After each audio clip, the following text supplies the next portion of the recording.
He's whimsical, he's witty, and he knows just how to make food taste better. Bob Blumer has always taken an unconventional approach to foodism. He has a few tricks up his sleeve, and in his new book Flavorbomb, he shares his secrets so that you too can make your dish delicious. I'm Shilpa Riker, and please join me as I chat with this gastronaut, artist, and 8-time Guinness World Record holder. You. Well, thank you. How are you doing? Very good, very good. Thank you so much for joining me. This is You're very welcome. fantastic. And as it happens, I'm doing a couple of live demos today. So I have my lighting set up in my kitchen here. So I thought, well, why not just take advantage of that? That is a beautiful kitchen. It's Wow, it's beautiful. but it's smaller than my toaster mobile, and I can certainly touch the back wall and the front wall. Okay. And then it's about 3 arm spans long. Okay. And do you have enough prep space? That's my butcher block. Oh, wow. Okay. That's a 400-pound, 100-year-old butcher block. Okay. And that's really all my prep space. And then behind me, there's that drawer has a little shelf that pulls out on top. Okay. And so I can use that when I'm plating to. Okay. Oh, that's awesome. Okay. How are you feeling? Like, I know you had a little bit of a injury. Oh, I pretty well took the end of my thumb off during a live demo in the first 5 minutes, and then spent the next 25 minutes with one hand behind my back, my thumb wrapped in a tourniquet. And I did the entire demo with one hand, including separating eggs and stuff like that. Yeah. Okay. And I'm fine. You're good. Okay. When I heard that, I didn't know what to say or do. And I was like, well, it's okay if he doesn't want to be on camera. And then No. It's all good. I didn't bleed out. It was actually pretty exciting. Yeah. All the way from LA, isn't it? All the way. How are things out there? Well, we're kind of holed up here in our house. And so it's pretty quiet. It's a little scary out there in the real world. Yeah. What with everything that's going on. But we're doing our best to make the most of it and stay positive. That's excellent. Yeah. What else can you do, right? Really. So I wanted to ask you, because these are challenging times, like food really does make you feel good, right? A lot of us are staying at home, and food filled with flavor, obviously it's the bomb. We're cooking more at home, so naturally we're in search of that secret sort of building blocks that will change our ordinary meals into extraordinary. Mm-hmm. I don't know if it was intentional, but the timing of your book was quite fantastic. I love that concept of flavor bomb, and the idea that flavors that knock you off your feet. And tell us a little bit about it. And was this intentional? And no, the book was delivered to my publisher a year before the pandemic began, so they're just completely coincidental. But yeah, it is about creating life-affirming flavors, and as you just said, during these times, and looking forward to dinner and perhaps a cocktail or a glass or two of wine is kind of what gets a lot of us through the day. Those of us who are fortunate enough to have that as a lure at the end of the day, because there are a lot of people who don't have that to look forward to. But for those of us who are that fortunate, it's kind of it can be the highlight of the day. And so you want to sit down and have something that the term life affirming is just like, it's so perfectly appropriate right now. And you just, you want that. You want a meal that has flavor and texture, and you look forward to every next bite.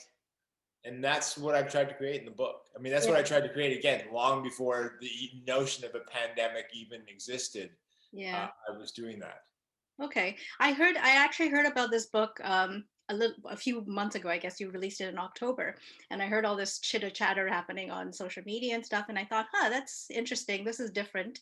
But I wonder if like does it really work? Because for me as a cook, like I feel like I sort of like stick to recipes and ingredients I know, and I like I'm not one of those people who are like, oh no, I don't know how to bring this recipe if it doesn't taste right without like salt or something Sure. simple. Well, but here's the thing. So first of all, Yeah, the book is divided into two sections. yeah, There's two halves, and the first half is just how to make things taste better, regardless of if they're one of my recipes, uh, somebody else's recipe from another book, or just your go-to like Tuesday night, whatever you make for dinner dish. yeah. And then the second half are my recipes. But the money in the book is in the first half. Like it's really all about the first half. And it's great if you want to try one of my recipes, but truthfully, a lot of what I'm trying to do is show you how to take anything you already make with the same ingredients you're already using and make it taste better. Now, how do you do that, Bob? You might be wondering. Um, let's take, for example, something that's seasonal right now, Brussels sprouts. Okay. Uh-huh. So you can steam Brussels sprouts. Boo. You can roast them whole in the oven. Smattering of Why I applause. don't eat a lot of Brussels sprouts. You don't need. Continue, sorry. Or you can slice them in half, put them in a pan over moderate heat, and let them cook for about a half an hour until they, or maybe 20, 25 minutes, until they get that beautiful caramelized crust on the bottom half. And if you really want to go crazy, take a slice of bacon or two and slice it crosswise and put it in the pan. Let it render and crisp up while the Brussels sprouts are also browning. And the bacon fat from even just one slice will flavor the Brussels sprouts and just add another dimension. And then at the very end, a little squeeze of a lemon, a hit of salt, and boom, you've got some really delicious, addictive Brussels sprouts that treated another way would be like, oh, that's just a side dish of Brussels sprouts, whatever. Yeah. And so, and a lot of vegetables have natural sugars in them. And if you treat them the right way, those sugars will caramelize. They'll brown and what's known as caramelize, and they add a whole layer of flavor and texture to something that, if you just steamed it or cooked it differently, would be ho-hum. So that's just a simple example of how you can take something you already have and make it taste way better. Okay, that's really good advice. Thank you for that. I was going to ask you about, like apart from a celebrity chef, you're also ambassador to Second Harvest and also Love Food, Hate Waste. Mm-hmm. Would you tell us a little bit about these initiatives? Sure. Well, the Second Harvest is a fantastic initiative. They've been around for about 20 years. And the basic model is that they get food for free from either food producers, from large food preparers, sometimes caterers. They don't do like small, like you can't call them up and say, I have some leftovers, will you pick them up? But they rescue in the neighborhood of 10 million pounds of food a year. They pick it up within 24 to 48 hours, they turn it around and they deliver it to organizations that deliver it, either prepare the food and serve meals or just present the food or package the food up and give it away. And hundreds of organizations now across Canada. It started in Toronto. So the beauty of Second Harvest is that everything is donated and they get it all for free. They're like a trucking and logistics company. And because of that, all their expenses are just in picking it up, sort of warehousing it, turning it around and getting it out. And it ends up costing in the neighborhood of 50 cents a meal to feed people because all this food is free, and it would have been for the most part tossed out. So that's why I think it's a fantastic organization, and which dovetails nicely into Love Food, Hate Waste, which is really all about helping people minimize their food waste at home. So if you think about it, like 10 years ago, we would leave a grocery store and we'd have 6 or 8 plastic shopping bags with us. And we didn't even contemplate that that might be bad for the environment. Then we became aware of the fact that all these squillions of shopping bags, the plastic bags, are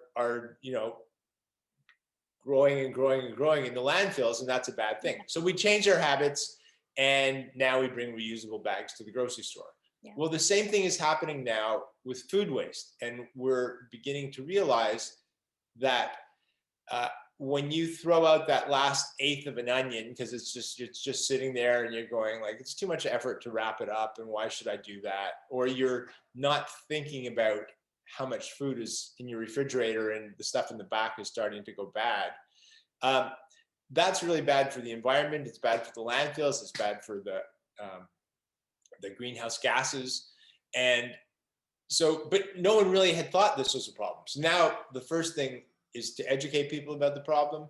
And then the second thing is to provide solutions. And that's what I'm about. I'm trying to provide inspiring ways to use up your leftovers. I like that idea. I think I had another question on using your leftovers, or how to sort of preserve certain sort of fruits. For example, like coriander. Like I use coriander a lot in my cooking, but I put it in my fridge. I've tried it in a plastic bag. I've tried it in a paper bag, and I really don't know how to make it like last long. And once it's gone, like I don't like using the, you just can't use like dried up coriander, a limp coriander for like. Sure. Well, do you have an idea for that?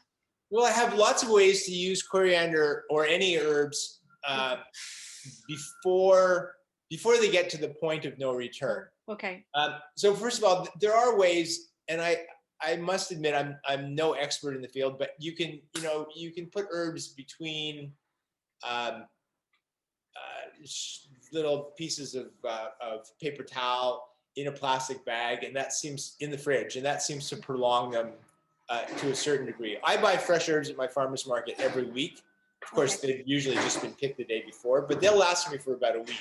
But when I get to day 5, if I think that I have some cilantro that I'm not going to use, or some parsley, or some mint, I will do one of the following things.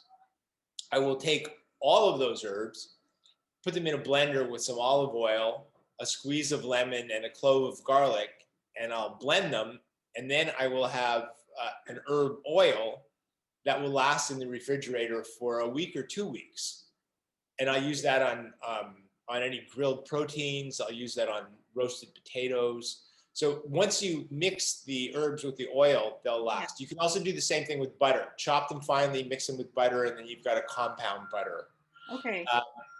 Certain herbs, like if you have some rosemary, you could add it to honey.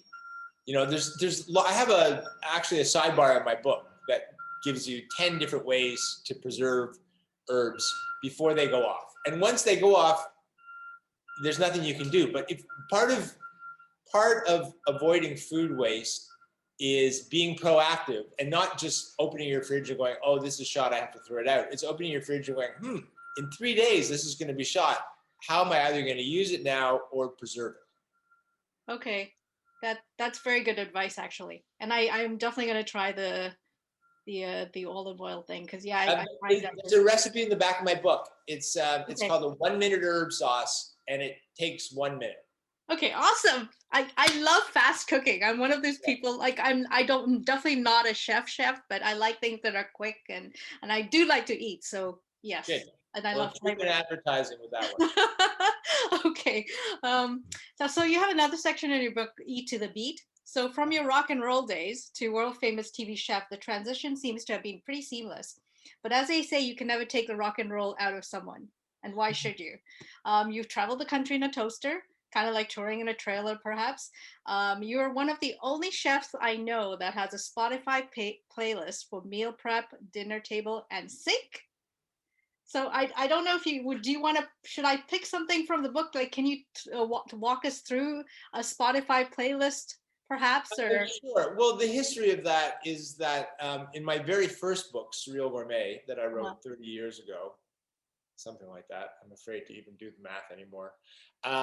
in my first book, I came up with it. I recommended an album to cook by. In those days, it was literally an album. Yeah. And the notion was that you should be able to finish this dish before the album is finished, right? In other words, I wasn't interested in anything that would take longer than a whole record to make. Okay. And also, I was recommending albums that connected thematically with the meals. So, and some of them in retrospect were a little bit cliche. Like I might recommend a Los Lobos album for a Mexican-inspired dish. But it was fun. I mean, the idea was, it was just a playful idea. And I think at that time, I was really the first person to ever recommend albums for specific for specific dishes. And I did that for my next 6 cookbooks. And then it got to this time around, and I thought, first of all, that's getting a little tired. Second of all, nobody buys albums anymore. And so I created these Spotify lists. They're totally subjective. It's really just my favorite music, my favorite type of music to clean up by, the end of a night to energize yourself, my favorite music for a nightcap after everything's all done, my favorite music for dinner parties. And so I created these lists, and you can go to Spotify, and then it's under my name, Bob Blumer. I have, I think, 7 different playlists. And I'm always adding to them. That's the beautiful thing about the Spotify playlists, Like, for example, I have a list of eclectic covers of songs that I love. And every once in a while, I hear another great cover that I'd never heard before. And I'm trying to include only covers that are not like the classic ones we've all heard a million times before. And so I keep adding to the list. It's great. It's fun. That's amazing. I mean, music is really all, it's part of our lives, right? Like For sure. When I'm asked what one thing I can't live without, after obviously food and maybe wine, music is the thing I really can't live without. Yeah, I can see that too. That actually does make sense. That's really good. Okay, this is about your kitchen. So David Lebovitz in My Paris Kitchen revealed the size of his kitchen, and my better half and I were constantly sort of complaining about, kitchen's too small and it limits the way we want to cook. And I've heard, and I can see, but I mean, it's a fabulous kitchen. But how does a master chef like you cook up like fabulous flavor bombs and a small? Cooking is not about the equipment. It's about the ingredients. It's that simple. Yeah. And I mean, sure, cooking in a small space requires, a little bit of organization. My kitchen's a bizarre combination, as my wife likes to point out, of clutter and sort of things that I've collected along the way. And then also it's oddly organized. Like if you look down there, so I have my cutting board and my stove, which is older than I am. It came with the house. It was just like left behind. So it's just a 1940s or 50s stove, gas stove. Yeah. But between the two of them, I have 2 garbages. One is my compost and the other is my garbage. And then just over there, I have a recyclable garbage. But when I'm cutting on so I'm working, first of all, the way my kitchen is set up is I'm facing you right now, and this is exactly how I cook. I stand behind my cutting board, and you would be sitting where I am, but talking to me. Okay. And so I can slice and dice on my cutting board. I saute on the stove, and when I have garbage, I literally just slough it like this, right off the cutting board into either the compost or the actual garbage. That's smart. So that's just super efficient, right? Like I don't have to leave that one spot. I have my knives on the inside of the wall, on the inside of this wall here. Yeah. There's my, my bread knife. And so it's just efficiently set up. But ultimately, making great food, creating flavor bombs is not about your kitchen. It's about the ingredients. And there are a lot of people who have much fancier kitchens than I have, and I will happily challenge them to make a dish because their fancy kitchen is not going to make their food taste good. Yeah. Well, I think Flavorbomb is also like more than just the recipes, right? It, like you talk about a whole lifestyle. You talk about the flavor enhancing gear, is it? And then also like the flavor 15. Sure. Well, those are ingredients. Those are my favorite ingredients. The Yeah. flavor enhancing gear, there is some gear that will make things taste better. For example, a chinois, a fine mesh sieve. Yes, I saw that. If you're making soup and a blended soup and you pass that through a chinois or any fine mesh sieve or what's the word? Strainer is the word I'm looking for. Yeah. Um, uh, it will, even if you took a gallon of soup and passed it through a fine mesh strainer or chinois, you may only end up with like a small little bit of fiber at the bottom of the strainer, but eliminating that tiny bit of fiber will make the soup taste so much more velvety. It'll give it a texture that's so smooth and velvety you would swear that it's full of cream, even though there may not be a drop of cream in it. I saw that in the book, and I think when everything opens up and everything, I think that's one of the ones that I'm definitely going to go out and buy, because I've never known about that particular, the chinois. Yeah, they can be. There are inexpensive ones that will do a great job. They can be expensive, but don't buy an expensive one. You can get them for like $30. Okay.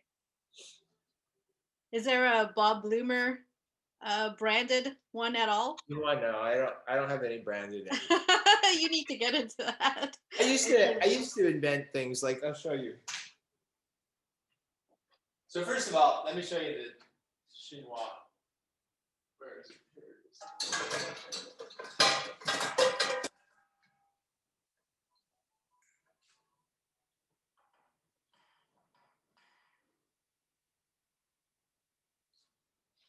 So.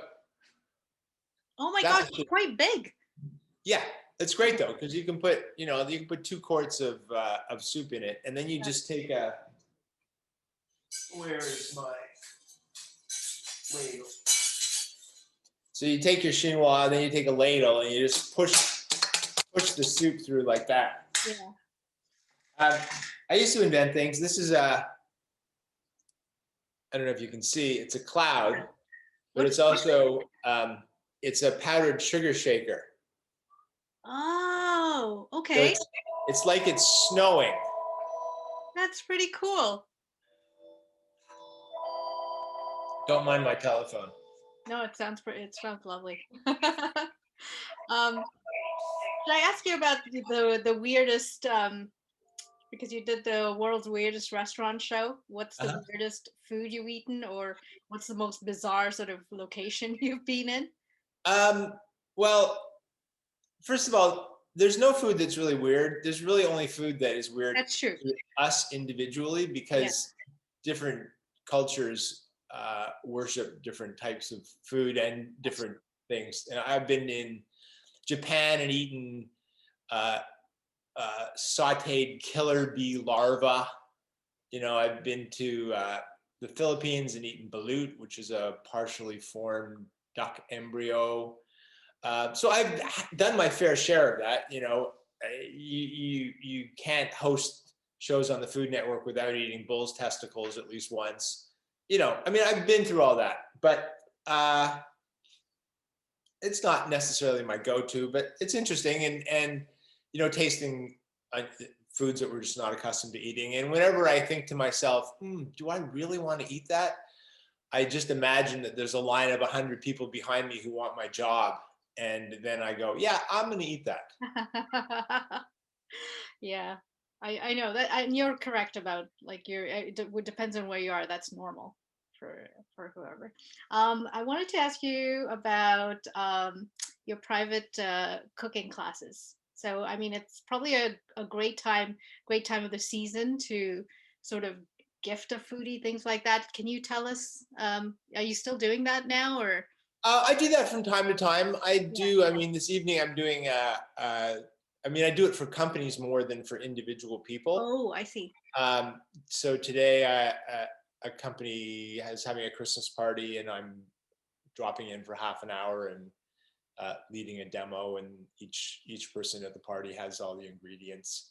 But I do from time to time do private classes too. It's, we live in a day and age, right? I mean, especially right now, where people like myself, it's like, hey, whatever you want, we'll make it happen. Yeah. Honestly, I think that every TV host, every musician, every person who used to be out there doing what we used to do as the normal day to day, and now because we can't do it, yeah, we're all pretty open to just about anything. Yeah, everyone's pivoting and yeah, we're pivoting to the point where it's gonna throw up pretty soon because we've been pivoting so much. I have to learn from. Have you ever seen whirling dervishes? That No.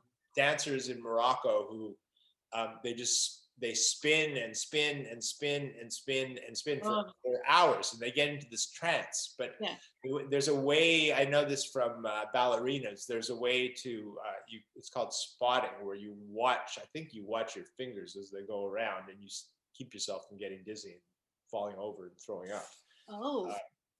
Anyway, so I kind of feel sometimes like that these days. I've pivoted so much that I know. I hope all this ends at some point soon.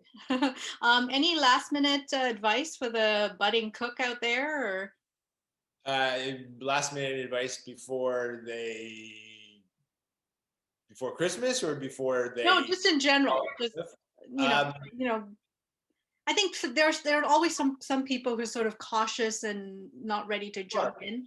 I mean, my best piece of advice for anybody starting out is pick a recipe or two or three from whatever and whoever makes you feel comfortable. So if Jamie Oliver is, you watched him on television and you go, I get what he does and his stuff doesn't seem that complicated, then get a Jamie Oliver book and make a couple of recipes that appeal to you, build the confidence, and then move on. And then maybe add a couple more recipes to your repertoire. And then before you know it, you're going to be going, I kind of like what I did in this other recipe, and I might just add a bit of that to this and change this up a little bit. And you slowly develop the confidence. I mean, cooking is not rocket science. But I say that as someone who, I couldn't change the oil in my car if my life depended on it. So we all have, that's the thing about life. We all have things that we understand intuitively.